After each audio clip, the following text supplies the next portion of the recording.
대선 출마 선언이 아니고 결심이라고. 희한한 방식으로 광을 팔고 있는.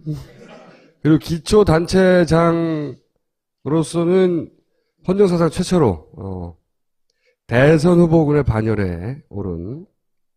그런데 오늘은 본격 대선 후보 인터뷰는 아니고 잠재 후보 간보기 인터뷰 시리즈의 하나로 저희가 이분을 모시겠습니다.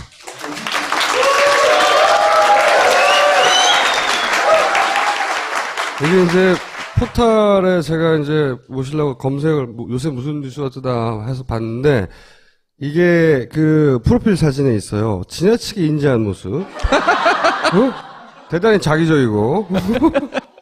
파파이스 처음 모실 때 그때만 하더라도 인지도가 바닥이었고 성남시에서는 좀 알려졌지 지지율이 뭐 대선 후보에 끼지도 못했고 제가 그때 뭐라고 그랬냐면 5% 정도가 될 때까지는 우리가 파파이스가 줄기차게 불러드리겠다. 근데 5%에 도달했어 거의. 네, 감사합니다. 5%. 저희 지난번에 마지막에 오셨을 때가 그때 단식 끝날 때쯤이었. 네, 전날. 단식 끝나기 전날이었죠. 며칠 하셨죠? 열하루였습니다. 끝나고 앰뷸런스 타셨나요? 걸어가세요, 걸어. 언론에서 대선 후보군으로 막 쳐주고 그러니까 그럴 때 뿌듯함. 응? 내가 여기까지 왔구나. 거울 앞에서 막 부르르 떨고 혼자 막. 일단 그런 소회 같은 거 있어요? 전에 제가 처음 이 파파이스 출연했을 때 우리 총수님이 작사를 한번 내자 뭐 그랬더니 다음에 그 뭐 얘기할 만할 때 되면 그때 보자고 한번 하셨죠. 네. 그런데 이번 6월에 단식할 때 한번 불러주셔서 그건 이제 번외고 네. 정말로 그때 말씀하신 대로 때가 돼서 온 것 같습니다. 혹시 예를 들어 가족들의 반응은 어때요? 뭐 당연하다고 생각하죠. 다른 얘기 전에 검찰에는 왜 불려가신 거예요?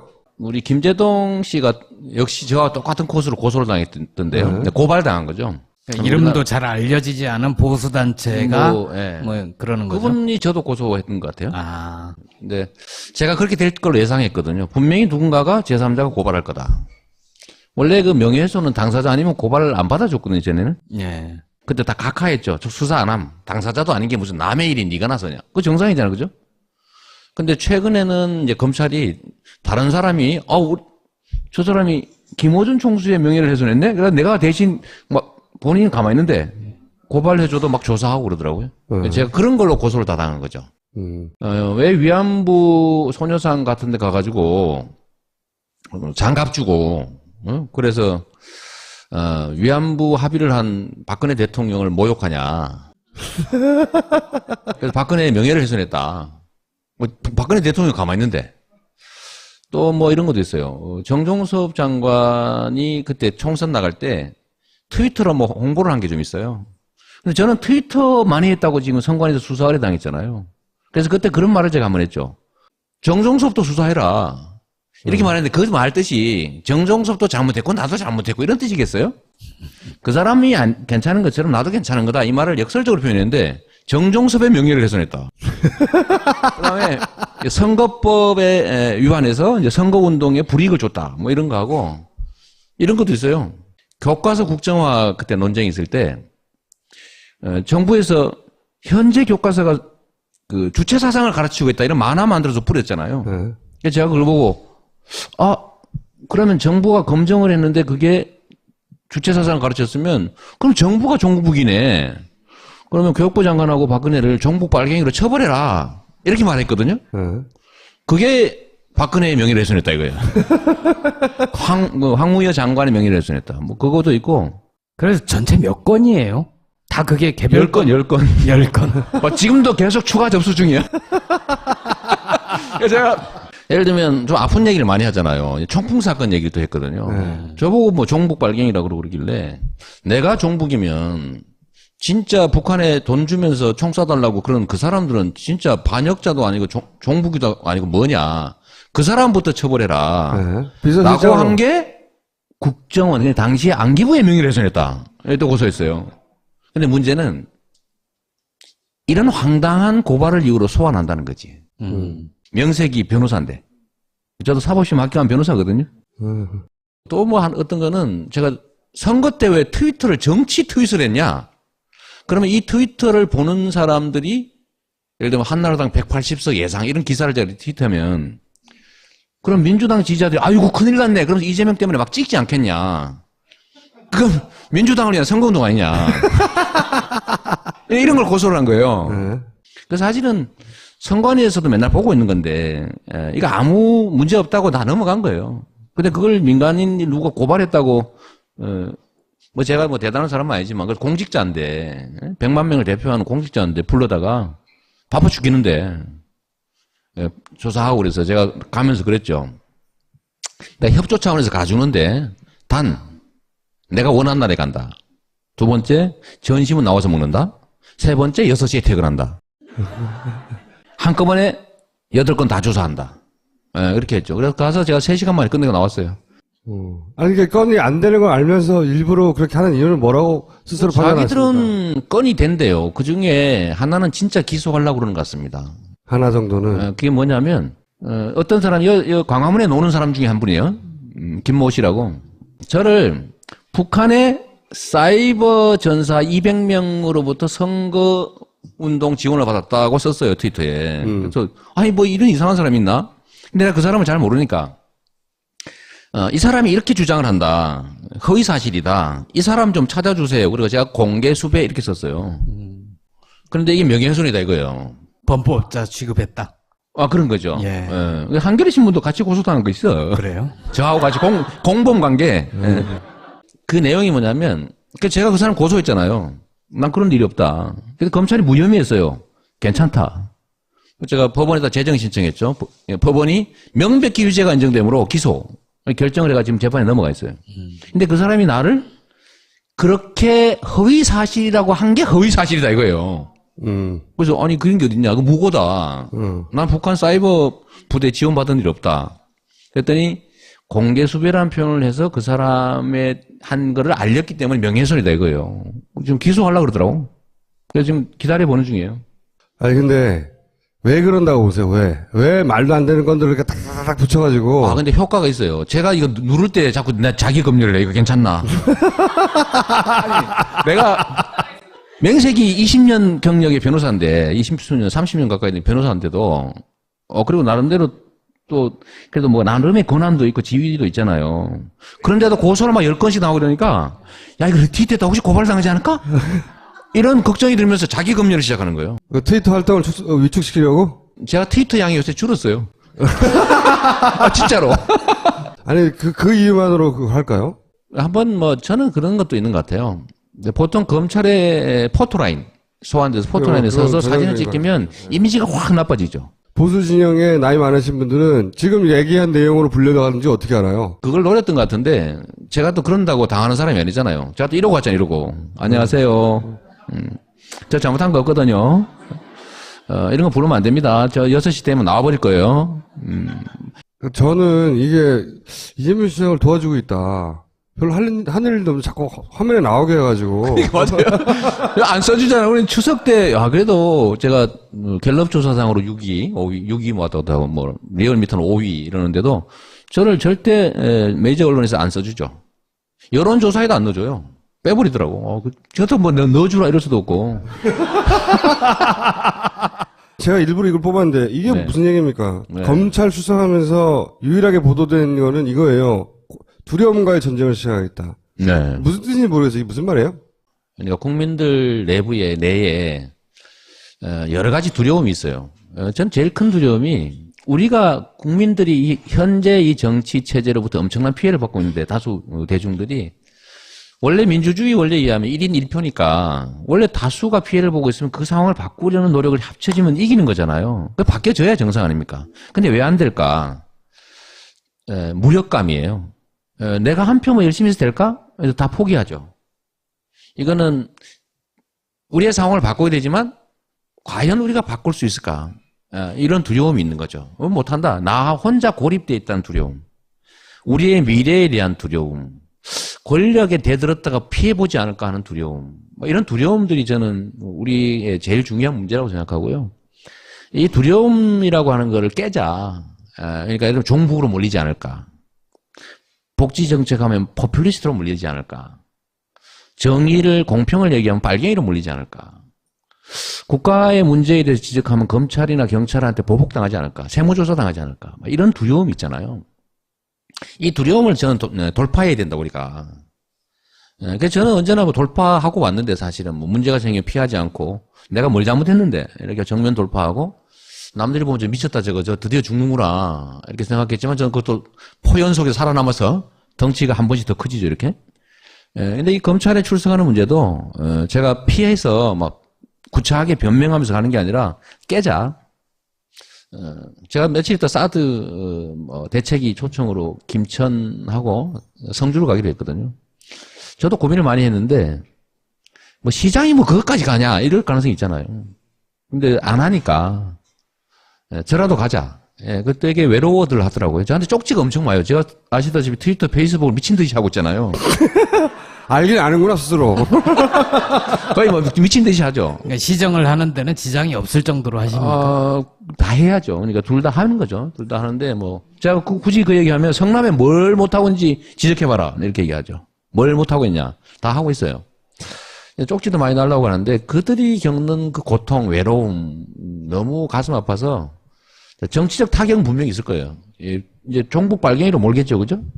몰 테고 과격하다 그럴 거고 경박하다 그럴 거고 범주를 벗어나서 오버한다 그럴 거고 분명히 전 정치적 타격을 입을 거라고 보는데 제가 이걸 돌파해서 넘어서면 그게 다시 더 커져서 되돌아올 것 같아요.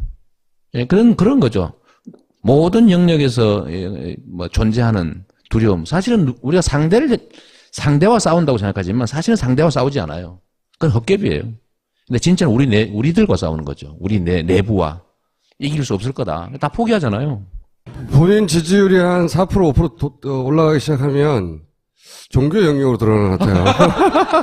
선지자의 영역으로 막 들어가기 시작하고 종류는 좀 다른데 이재명 시장과 바로 직전 우리가 만났던 안희정 도지사하고 스타일이 완전히 반대 스타일인데 도달하는 영역은 비슷해요.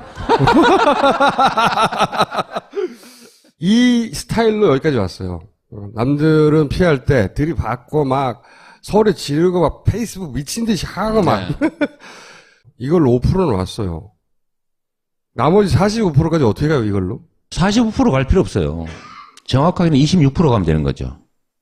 왜냐하면 45%는 다음에 하면 됩니다. 원래 전 정치라고 하는 게 지지자를 조직하고 지지자를 강화하는 게 정치라고 생각하거든요.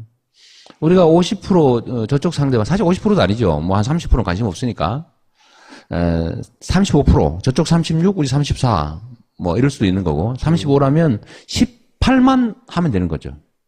왜냐하면 우리가 준결승을 한 다음에 그 팀 묶어가지고 결승전 가는 거잖아요. 그러니까 저는 우리 진영의 문제 중에 그런 게 하나 가끔씩 보이는데 예선전 하는 사람들이 본선 걱정하는 경향이 많아요. 그러니까 막 너무 지나치 중도 확장 걱정하고요. 그러니까 저는 아니다. 그 중도라고 하는 게 사실 헛개비라고 저는 보는 사람인데 이 중도라고 하는 건 중간 포지션을 애매모호하게 취한다고 해서 양다리 걸친다고 오는 게 아니거든요. 정치의 본질은 이 유권자에게 이익을 주느냐예요. 누가 저보고 이런 식으로 계속 나가다가 이거 보수 진영이나 중도 진영으로부터 배척받지 않겠냐라고 얘기하는데 제가 증거를 하나 딱 댈 수 있습니다. 제가 얼마나 과격해요. 얼마나 원론적입니까? 뭐 세상 사람들의 얘기를 하면 얼마나 좌편향적이에요. 그런데 제가 분당에서 압도적인 지지를 받고 있습니다. 강남벨트 분당에서. 권시가지보다 지지율이 더 높아요. 이해할 수 있어요? 실제로 그렇습니다. 그게 뭐 전 제 자랑하는 것 같아서 제 자랑 많이 하니까. 분당이 옛날에는 7대3으로 지는 지역이었는데 이번엔 10% 압도적으로 이겨버렸어요. 그게 영향이 있죠. 정치는 국민들이 기대하는 바가 있죠. 저 사람이 나와 이념을 같이 하냐 진짜 중요하지 않습니다.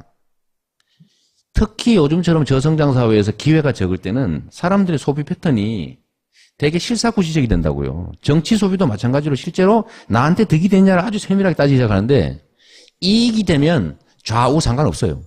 거기서 이익이란 경제적 이익입니까? 아니면 예를 들면 깨끗한 환경일 수도 있고요. 그다음에 예를 들면 복지 혜택일 수도 있고 예. 부정부패 안 하는 민주적으로 존중하는 민주주의일 수도 있어요. 그들의 혜택이죠. 전에는 완전히 무시당하고 청소도 안 하고 막 다 해먹고 뭐 이런 거였는데 실제로 동네 깨끗해져. 행정 잘하지. 굽신굽신하지 시장이 자주 보이지. 가면 막 엉덩이 내고 때리라고 그러지. 머리 없잖아요. 그리고 실제 교복 뭐 예를 들면 노인 일자리 학교 지원 이걸 다 하니까 혜택이 오잖아요. 근데 그러다 보니까 싫어할 이유가 없는 거예요. 우리가 정치에서 보면 보통 진보 보수를 나누면서 이렇게 레테르가 붙어 있죠. 프레임인데 보수는 부패하지만 유능하다. 사실은 뻥인데 부패하고 무능한데 근데 진보는 깨끗한데 무능하다 이 프레임이 있어요. 근데 진보가 유능하다는 걸 증명한 일이 별로 없어요. 그죠? 근데 나는 성남에서 그걸 증거로 보여준 거죠.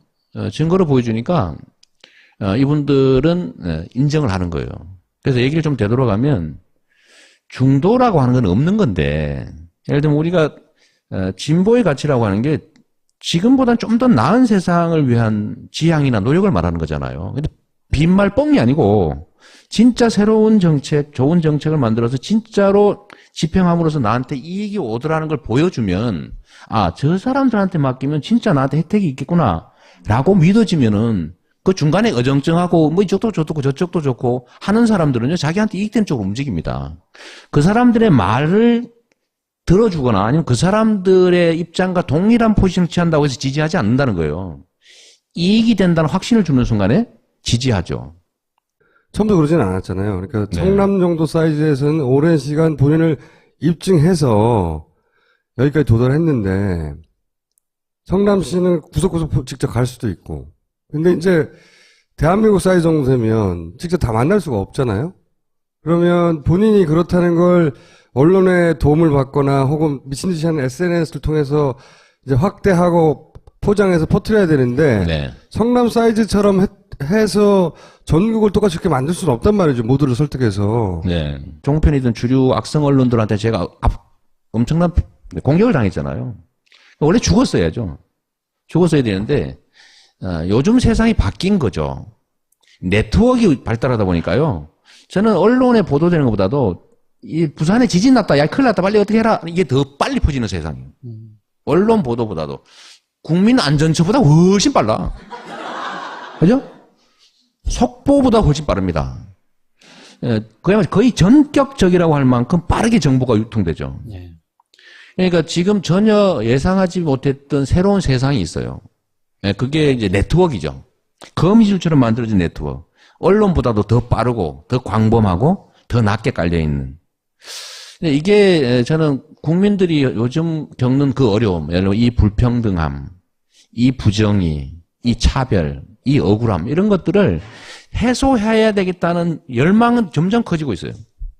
그런데 상황은 점점 더 나빠지고 있어요. 그런데 이 사회의 운영을 담당하고 있는 정치 세력들은 점점 더 나빠지고 있다는 거죠. 그러면 이 사람들이 과거처럼 주는 정보 받아가지고 다 혼자나 고립되어 있으니까 옆 사람이 무슨 생각하는지도 모르고 그냥 맨날 신문 방송이나 보고 있다가 그냥 주는 선택지 몇 개 중에서 아이고 할 수 없지 뭐 이 중에 제일 덜 나쁜 인간이 뭘까? 제일 덜 나쁜 집단이 누구지? 어쩔 수 없이 찍는 이 판이 뒤집어지고 있는 상황이다 이게.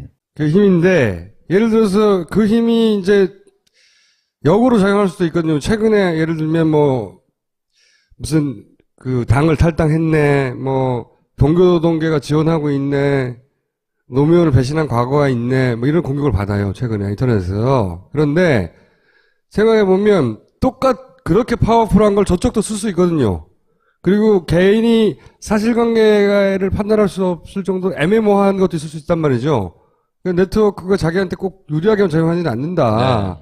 네. 예를 들어서 지금 이런 공격을 네트워크에서 차근차근 제대로 다 해명하기 어렵거든요. 한동안은 또 가정사 문제 때문에 공격당하고 뭐 그러셨잖아요. 지금도 뭐 심하죠. 네, 일단 그러면 이런 거. 예를 들어서 당을 탈당하고 뭐 노무현을 배신했고 뒤에서 동교동계 지원하고 있고 이거죠. 예를 들면 최근에 갑자기 제가 몇 차례 이제 공격을 당했는데, 당대표 나가냐 마냐를 참 심하게 한번 당했고요. 김종인 대표하고 영화 봤다고 한번 작살나게 한번 당하고, 그 다음에 이제, 며칠, 한 일주일 전 정도부터, 갑자기 이제 그 얘기. 제가 지금 언급했던 열린우리당이 탈당했다. 네. 그러니까 열린우리당을 파괴했다. 그렇죠. 정동영, 정청래, 이상호, 이재명 내지서. 그 얘기하고, 그 다음에 이제, 동교동계의 지원을 받는다. 뭐, 그 다음에, 노무현을 배신하고 노무현을 공격했다. 이런, 이제, 명백한 허위 사실이죠. 이것들이 대대적으로 유포되기 시작했는데, 이걸 제가 이제 저번 주말에 불타고 나잖아요. 네. 그래서 제가 열심히 또 반격하다가 싸움이 났어요. 네. 반격하는 것도 욕먹을 일이더구만요, 보니까. 그래서 제가 마지막 얘기는, 허위사실 유포라고 하는 거는, 대의민주주의 체제에서 민주주의 시스템 자체를 망가뜨리는 거다. 왜냐하면 주권자들의 판단을 흐리게 하는 거잖아요. 난 이게 부정부패보다 더 나쁘다고 생각하거든요. 시스템을 망가뜨리니까. 그래서 내가 허위사실 유포에 대해서는 그게 일배든 아니면 공작조든 어쩌면 우리 내부에 있는 것이라고 할지라도 이거는 제거해야 된다. 문책임을 묻고 다시는 이런 짓 안 하게 해야 우리가 경쟁을 하고 난 다음에 이제 경쟁이 끝났을 때 화합할 수 있잖아요. 근데 한번 경쟁을 하는데 생각해 보세요. 너 바람 피웠지? 너 A 있지? 뭐 이런 식으로 막 음해당했다고 생각하고 나중에 화합이 안 됩니다. 화가 나게 되잖아요. 그래서 이 합리적 경쟁이 가능한 풍토를 만들기 위해서 제가 이건 좀 분명하게 밝혀야 되겠다라고 생각하고 있는데 이게 물론 이제 일방적으로 막 스피커 큰 쪽이 막 떠들면 처음에는 좀 통해요. 그런데 이게 정보가 잘 소통되는 바람이 잘 통하는 데서는 밥이 쉬지 않듯이 실체가 빨리 드러나는 거죠. 예를 들면 제가 당적 한 번도 바뀐 적 없는 증명서 하나 그거 내면 되는 거죠. 이거 말씀하는 거지. 이거. 네. 저는 이게 당에서 발행하는 게 탈당했으면 언제 탈당했다 들어왔다고 돼 있어요. 입당은 복당. 입당이 이제 제가 시민운동하다 2006년 선거에 나가기 위해서 2005년에 입당한 거예요. 8월 23일인가. 그걸 2016년 10월 7일에 발급받은 며칠 전에 거예요. 받은 거지. 네. 하도 거짓말해서 인터넷 기자들이 그때 당시에 열린우리당이 제3지대 당을 만든 다음에 통합하기로 의결을 했어요. 그 의결했어요. 네. 그리고 제3지대 당 만들 때 한명숙 총리부터 뭐 전부 다 참여했어요. 네. 대통합신당인가? 그렇지. 여기 만들고 합당해버렸죠. 네. 이거를 탈당했다고 해석한 사람이 있는 거예요. 그러면 한명수도 다 탈당한 거지. 근데 탈당은 아니었고 발기인 대회 한 다음에 합당한 거예요, 그냥. 네. 그때 요거를 왜곡한 거죠. 의도적으로. 그래서 이걸 증명서를 냈는데도 계속 그 주장을 하는 거예요. 제가 분명히 하나 얘기하고 싶은 거는 제가 정동영 의장을 지지했다고 저한테 문제 삼는 사람도 있던데 그분이 지금이야 탈당했지만 그때 당시에는 이 당의 후보 중에 한 사람인데 제가 지지한 게 죄입니까? 대선 후보. 대선 후보인데. 제일 열심히 하는 사람은 정청래 전 의원이에요. 저도 열심히 했죠. 그러니까 미운 거야 그게. 그냥 그거는 과거고 그런 식으로 과거를 따지면 뭐 새누리당에 있다 온 사람은 다 죽일 사람이지. 김부겸 의원이요? 그거 아니야 그거 아니야. 선거 진영에서의 공작의 기본은 저쪽이 이쪽 진영이 하는 이관계거든요. 이관계. 이건 가장 중요하죠. 기본이. 그럼요. 과거 거슬러 올라가서 거창하게 얘기하면 김대중, 김영삼의 분열부터 시작해서 사실은 끊임없이 이관계를 써요. 가장 최근에 지난 대선 문재인, 안철수가 벌어지게 되는 과정. 그렇죠. 예. 이 이관계가 안 통할 것 같죠? 통해요.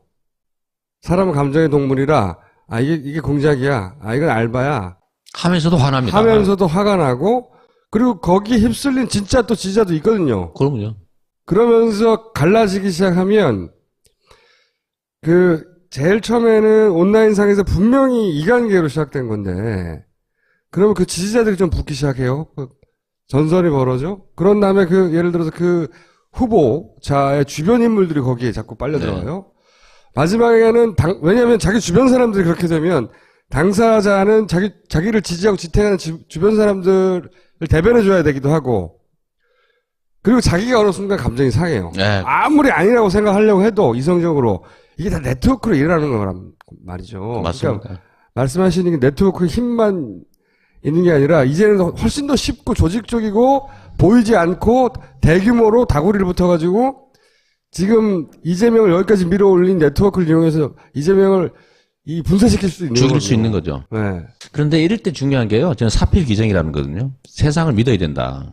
그다음에 진실을 믿는 거죠. 거기에 의지해야 되는데 제가 그래서 이번 이 사태에 대해서도요. 저는 우리의 선량한 지지자들이 아닐 거라고 믿어요.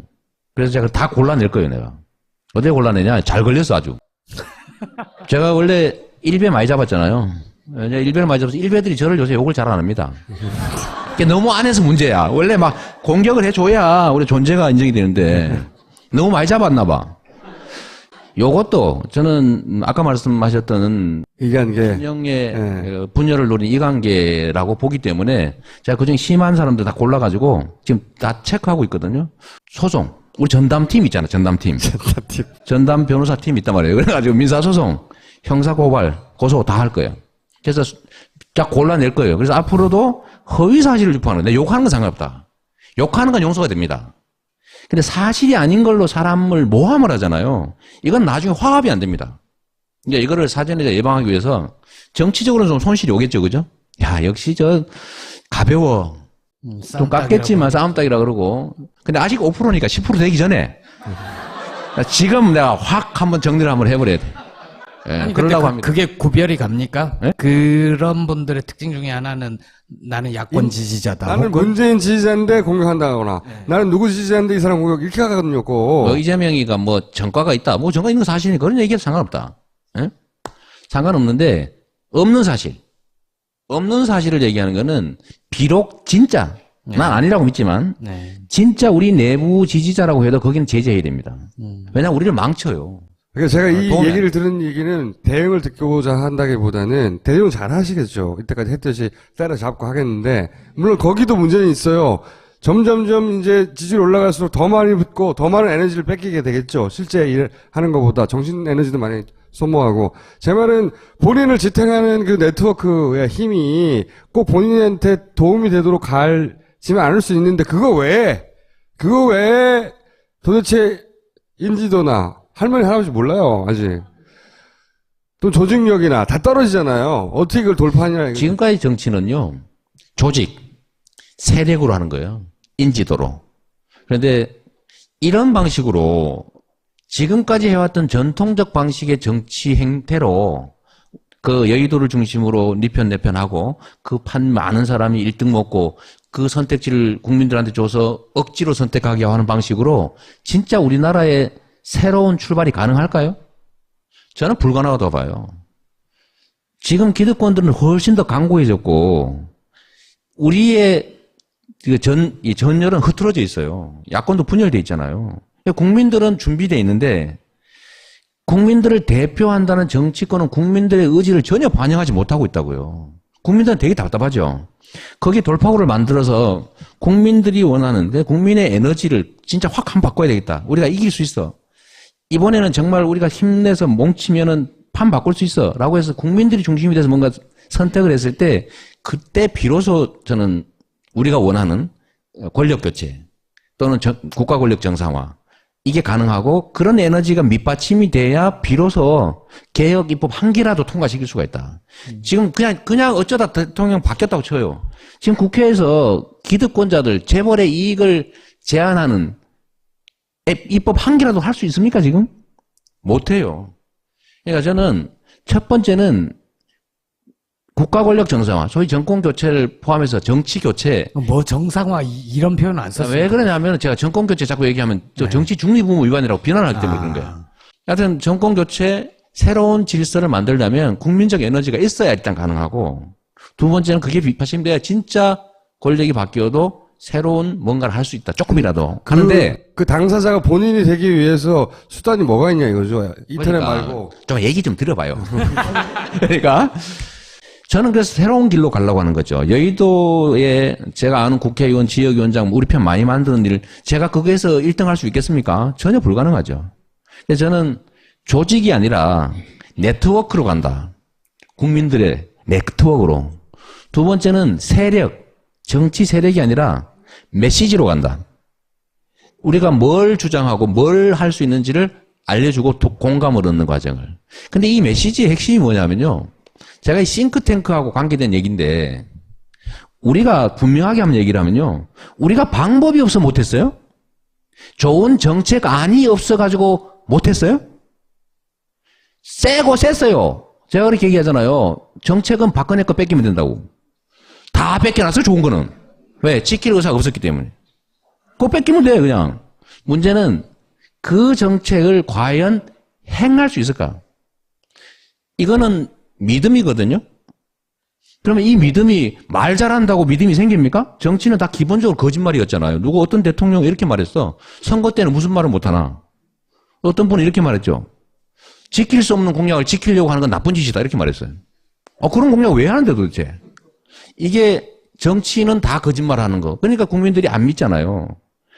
그래서 우리가 정책을 개발하는 것도 중요하지만 실현 가능한 안을 냈을 때 과연 그가 또는 그 집단이 실행할 수 있을까에 대한 증거를 요구합니다.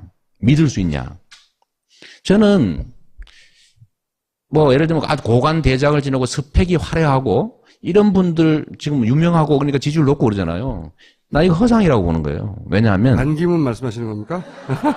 그분도 당연히 들어가죠. 그러니까 어떤 지위와 권한, 높은 지위와 큰 권한을 가졌었다고 하는 게 지금까지는 높은 평가를 받지만 마지막 질문을 한번 던져보자고요.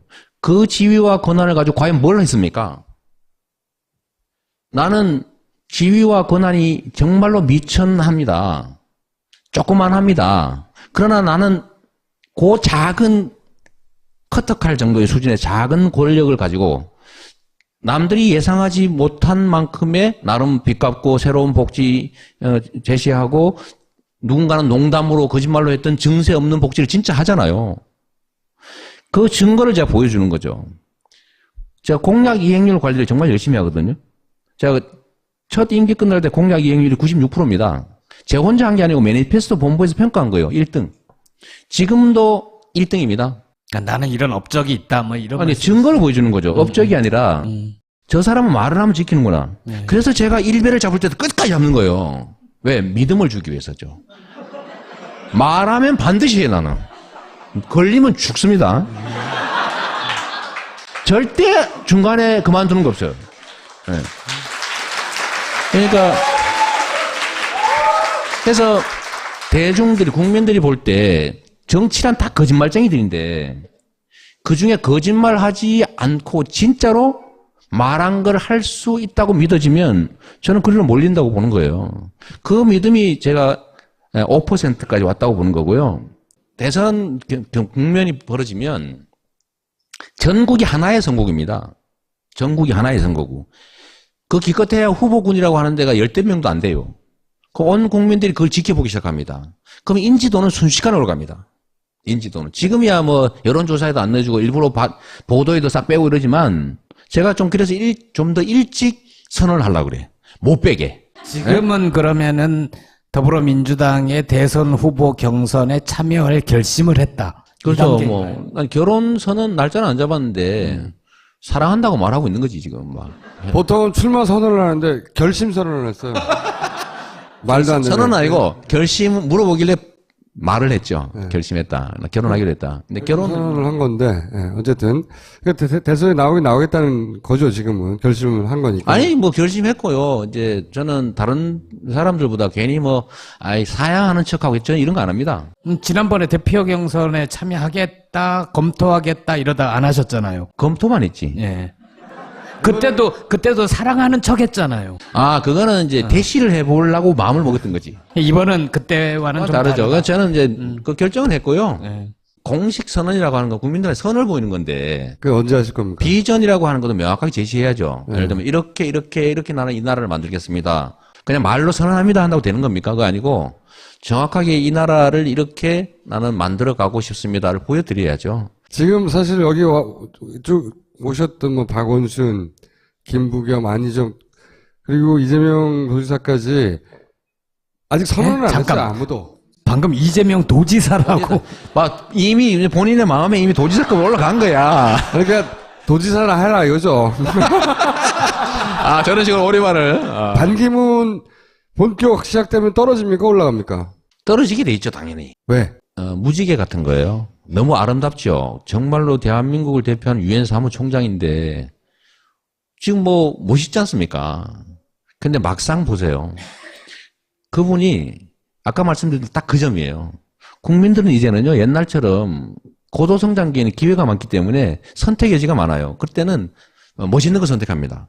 왜? 실패하면 또 딴 거 고르면 돼. 근데 이 소비 패턴이 바뀐다니까요. 이제는 정말로 내 삶에 이게 어떤 영향을 줄까를 친밀하게 계산하는 사람이 많이 늘어난 거예요. 이 첫 징조가 2014년 7.3.1 재보궐선거입니다. 그때 유명한 사람 아무데나 꽂으면 다 될 줄 알고 있었어요. 그러니까 여기 꽂았다 저기 꽂았다 장기판 말처럼 왔다 갔다 했는데 다 떨어졌습니다. 그때 해당 지역 국민들이 이미 그 생각한 거죠. 저 사람이 과연 우리 지역구에 우리의 삶에 어떤 도움을 줄 것인가. 보따리 싸가지고 왔다 갔다 하는 사람 아님. 유명해도 상관없음. 다 날린 거예요. 이번 4.13 총선도 사실 좀 비슷하죠. 그리고 전 세계적 현상이기도 해요. 미국의 버니 샌더스도 그랬고 지금 약간 좀 힘들어하긴 하던데 트럼프도 공화당을 먹어버렸잖아요. 뭐 최종적인 성공을 할지는 잘 모르겠어요. 그러나 당을 먹는 건 성공했다고요. 이 사람이 기존의 정치 시스템의 그 정치 관행에 따라서 한 거 아니죠. 그래서 이거는 국민들한테 새로운 그러니까 가능성을 보여줘야 되는 거죠. 그래서 자기한테 도움이 되는지를 막상 야 이거 이 사람을 후보로 만들어서 대통령을 시켜서 우리나라 살림을 통째로 맡겨가지고 우리의 불평등 문제, 우리의 미래에 관한 문제, 그야말로 세계 최악의 자살률, 저출산율 이런 문제들을 해결하고 좀 더 공평한 세상으로 갈 수 있을까를 고민하는 순간에요. 그때부터는 그러면 이 사람이 이때까지 뭘 했는데 아까 말씀드린 증거를 요구한다고요. 그러니까 저는 떨어지는 길밖에 없다고 보는 거죠. 내가 이럴 때 자랑 한번 해야지. 영국의 이코노미스트라고 있죠. 이코노미스트가 역대 최악의 총장이라고 평가했거든요. 근데 그 영국의 이코노미스트라고 하는 세계적 경제 권위지가요, 성남시 이재명 시장 잘한다고 성남시 기사를 썼습니다. 대표적인 복지도시로 완전히 거듭났다. 빚 갚고 복지하면서. 영국의 이코노미스트가 쓴 거예요. 내가 거짓말 아니야. 인터넷에 있어요. 근데 그 기사를 아무도 모른다는 거. 그러면 이제 그때 제가 막 알리는 거지. 예? 그러면 이건 어떻게 생각해요? 안철수 의원과 전 대표와 여권 출신 인사가 제3지대에서 만나서 뭔가 결합할 가능성이 있다 없다? 야권 통합, 그 다음에 예를 들면 그게 잘 안 됐을 경우에 후보 단일화, 이거는 정치하는 사람들이 특히 야권에 정치하는 사람들의 국민에 대한 의무라고 생각합니다. 근데 안철수 의원은 야권에 있는 후보들하고 단일화를 생각하는 게 아니라 나와서 그리고 그 나온다면 당을 구분하지 않고 여권의 출신 인사하고도 결합할 의사가 있는 것처럼 보인단 말이죠. 그런 말도 많이 하고. 그러니까 이것도 전국 관리 능력의 일부인데 국민의당도 지금까지는 야권 포지션을 가지고 있잖아요. 네. 근데 여기를 예를 들면 야권 통합이나 아니면 가능성 있는 영역으로 우리가 끌어들이도록 하는 게 정치적 역량인데 이걸 자꾸 문제를 만들거나 아니면 공격적 태도를 취하거나 배타적 태도를 취해가지고 저쪽으로 가도록 밀어내면 안 된다는 거죠. 밀어내는 게 아니고 자기들이 가는 거 아니에요, 그냥? 저는 그 두 가지 측면이 다 있다고 생각합니다. 이 안에서도 기회를 얻을 수 있다면 그렇게 안 하겠죠. 그래서 저는 제3지대 얘기 최근에 뭐 이래저래 나오는데 저는 누구를 빼고 하는 방식은 성공할 수도 없고 그건 또 다른 갈등을 만들기 때문에 도움이 안 될 것 같고요. 친박하고 친문만 빼고는 다 오라는 건데.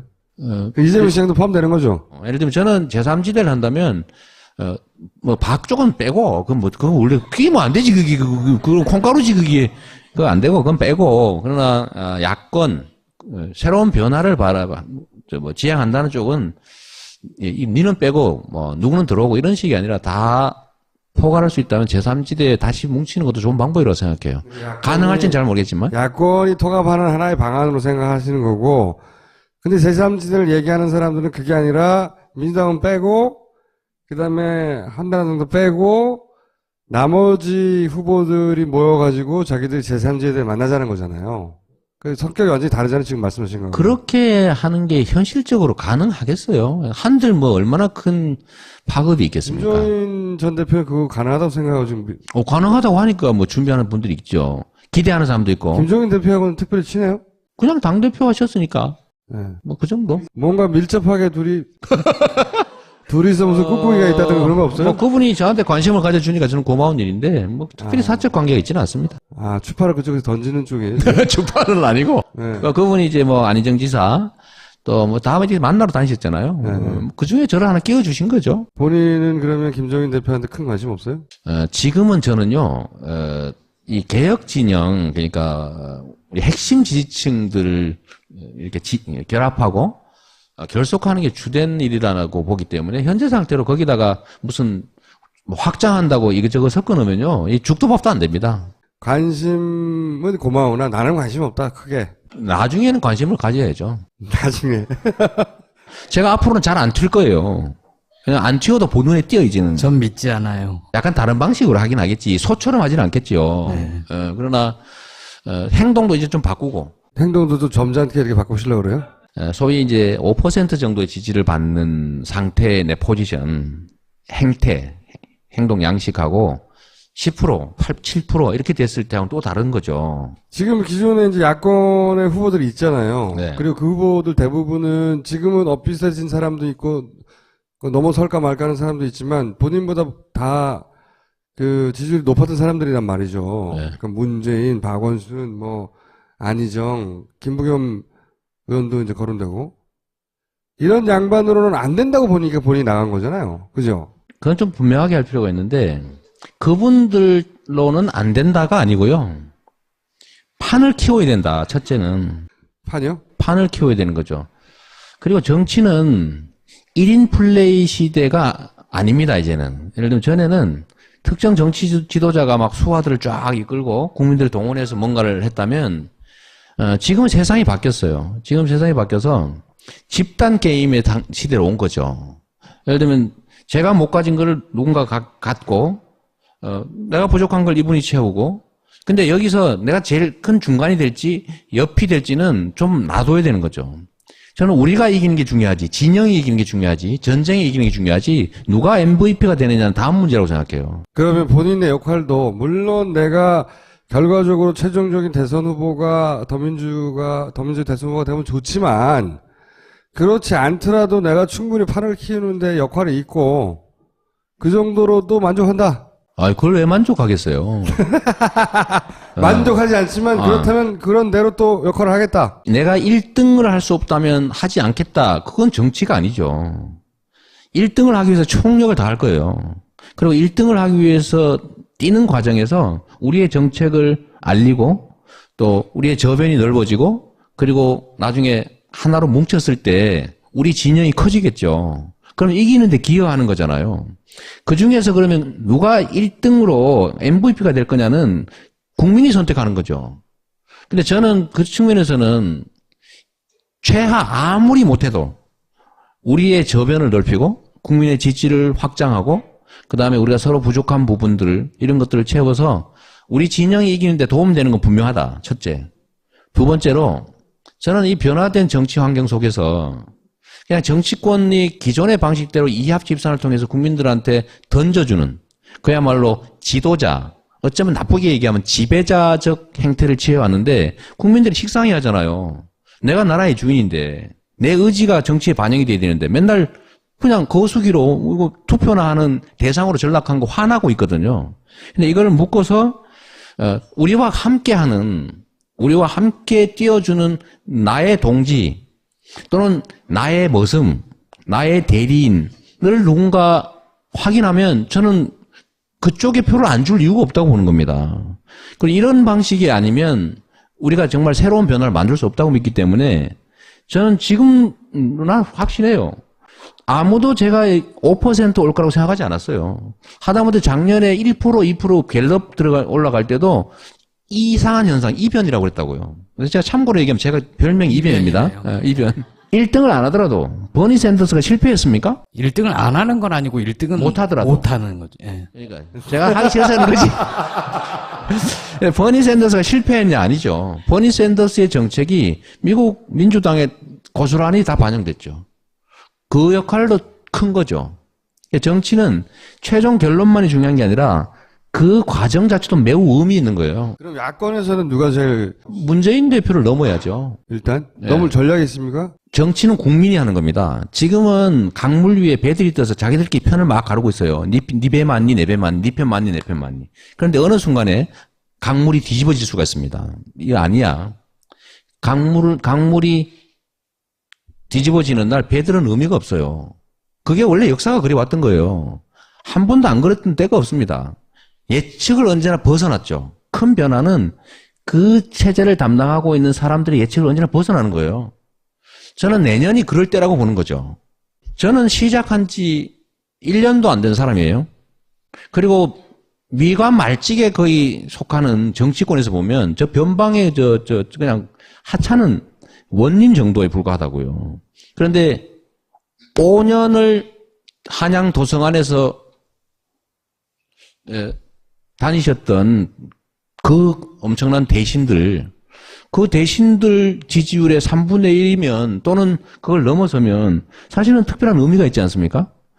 그러니까 이미 노출된 소위 인지도나 아니면 비중에 비추어서 가진 결과물하고 아주 오랫동안 준비했던 거대한 조직의 책임자급이 가지고 있는 거하고 비교를 하면 누가 잠재력이 큽니까? 박원순 시장하고 비교하시는 거죠, 지금은? 다. 아니, 문 대표님도 마찬가지죠. 그런데 지금 현재 국민들이 바라는 리더십이 어떤 걸까요?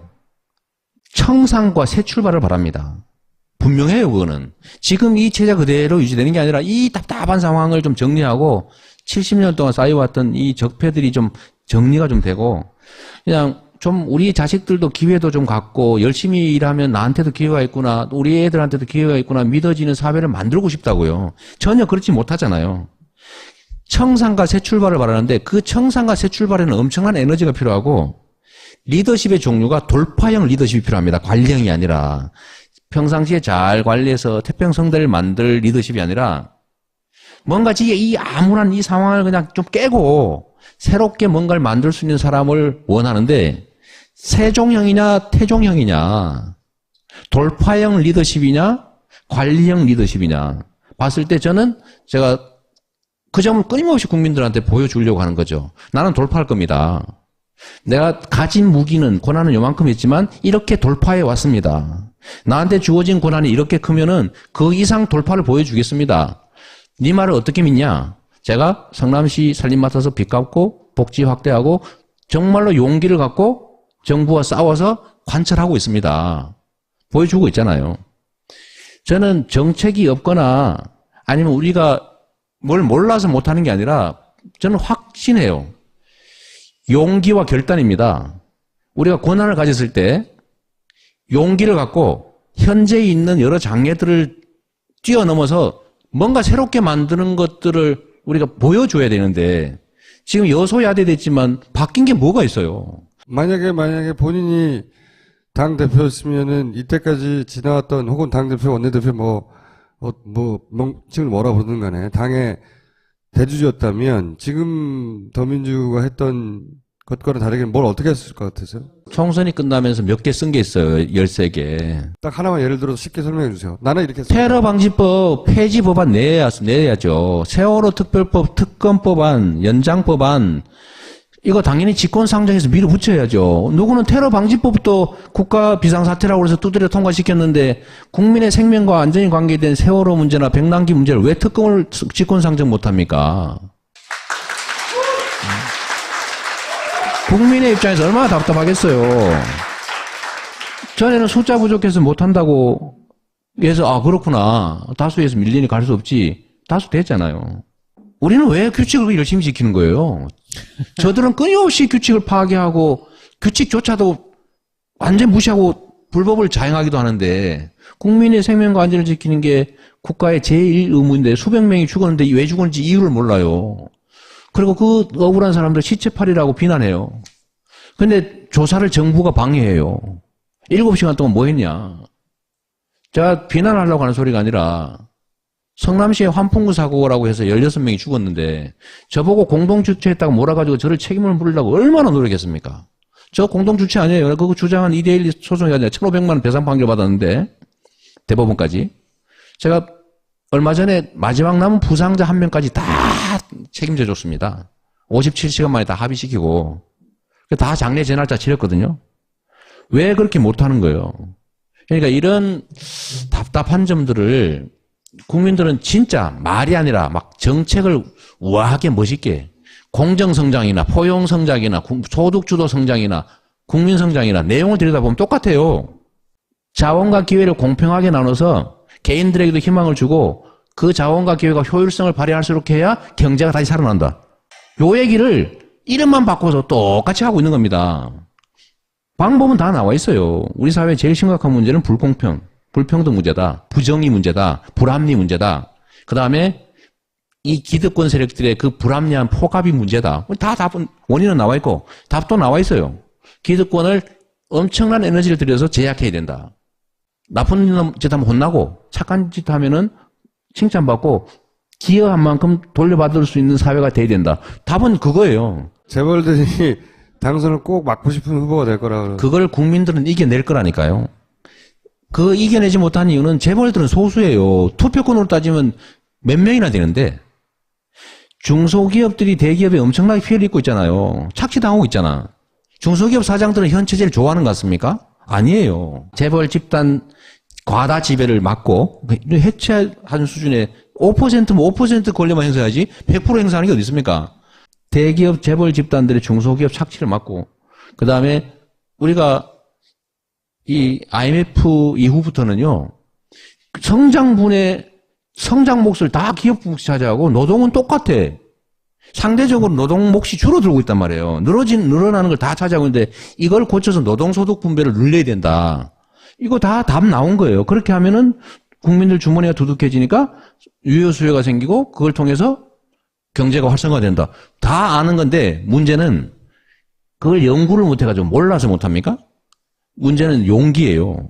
권한이 있으면 최대치로 행사해가지고 그 권한으로 기득권자들의 기득권을 제압해야지. 물론 저항이 엄청나지요. 그 저항을 이겨내는 게 능력이지. 힘 세니까 못하면 정치 말로 갑니까?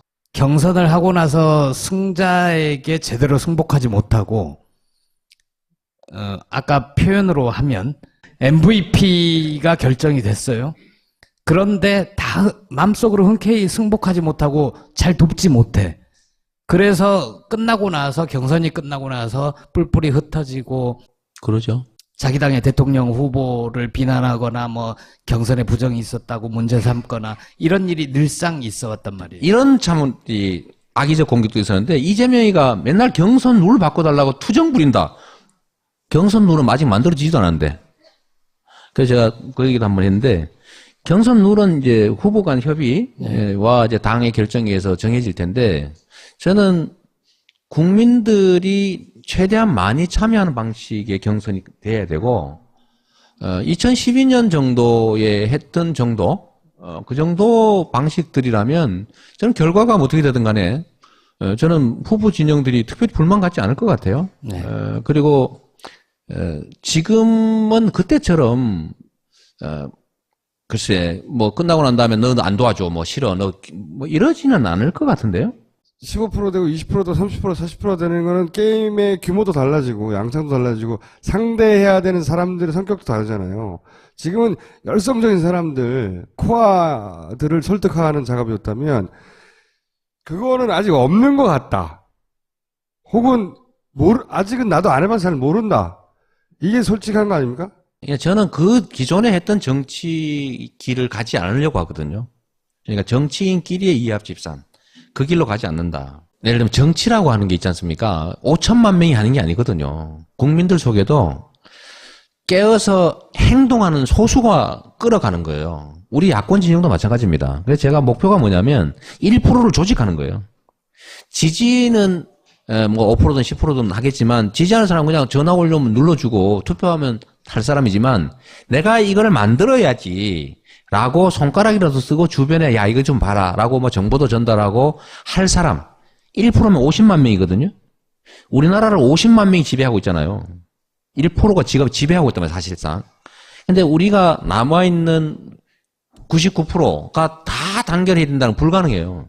50만 명이 마음 먹고 진짜로 야, 한번 바뀌어보자 라고 하면요. 대변혁이 일어납니다. 지금 더불어민주당의 권리당원 10만 명 이게 대세를 만들었다면서요. 50만 명 입당하면 어떻게 돼요?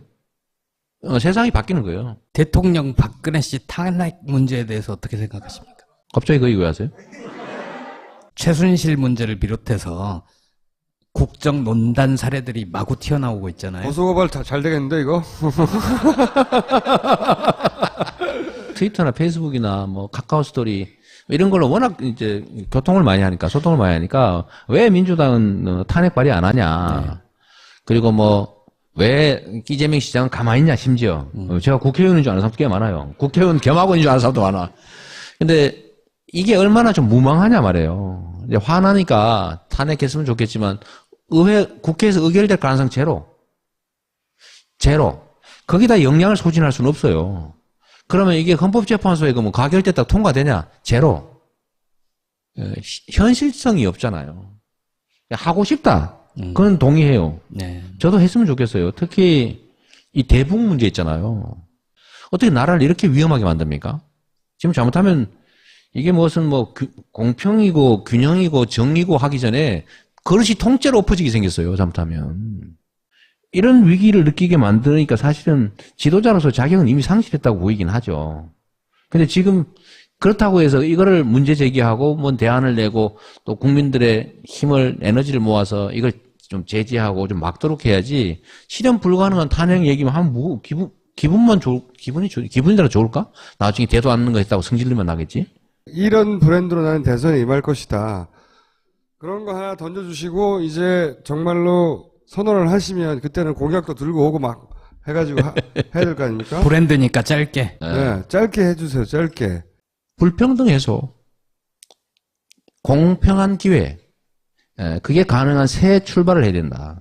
그리고 그게 가능하려면 이 기득권자들의 기득권을 좀 제압하고 청산을 한번 해야 된다. 이 현재의 이 잘못된 구조를 과감하게 청산하고 새 출발을 할 수 있는 그걸 만드는 게 제가 할 일이라고 생각해요. 청산이네, 청산. 아니, 청산은 너무 과거지향적이라서 그 자체가 목적이 아니죠. 청산과 새 출발이죠. 보통은 청산하자고 하는 것을 그런 말을 부담스러워 하죠. 저는 철저하게 책임을 묻고 청산해야 된다고 생각해요. 청산. 그래야 새 출발이 가능해요. 그러니까 이때까지는 정치라고 하는 게 그냥 이때까지 있던 거 그냥 적당히 인정해주고 그중에 좀 타협해서 조금 우리가 할 수 있는 거 하고 이런 방식이었잖아요. 이렇게 하면 우리 사회에 미래가 없다고 보기 때문에 저는 그 점은 분명해요. 지금까지 우리 해방 이후 한 번도 청산되지 않은 그런 부패, 친일, 이 독재, 이 기득권 구조가 한 번도 후퇴한 일이 없습니다. 계속 확장해 왔죠. 거의 혁명적인 요구 아닙니까? 세상을 뒤엎는 혁명적인. 그래서 제가 그렇게 말하는 거죠. 혁명적 변화를 준비해야 되고 그 혁명적 에너지가 모이지 않으면 교체는 물론이고 교체된 후에도 새로운 출발은 사실 없다. 제가 보기에는 그 전에 청산 당할 것 같긴 한데. 그리고 제가 이 얘기도 한번 하는 거예요. 권력을 행사할 때는 목숨을 걸고 해라. 주어진 권력을 행사할 때 상대의 저항이나 또는 기득권의 저항 때문에 보통은 살이잖아요. 적정한 선에서 하는데 제가 그래서 한 번은 그 얘기를 했습니다. 권력을 가지면 기관총을 든 아엔데의 심정으로 권력을 행사해야 된다. 그러지 않으면 기득권의 저항을 뚫고 새로운 질서를 만들 수가 없어요. 이 엄청난 기득권들의 그 강고한 진영을 어떻게 돌파할 겁니까? 양보하나요? 양보 절대 안 하죠. 그거는 힘으로 제압해서 재분배해야 되는데 거기는 엄청난 에너지가 필요하죠. 거기에 목숨을 걸 각오가 필요합니다. 청산하느냐, 청산 당하느냐. 뭐 당할 수도 있죠. 네. 당하면 누군가 또 따라서 하겠지. 오늘 여기까지 하겠습니다. 감사합니다. 네, 감사합니다.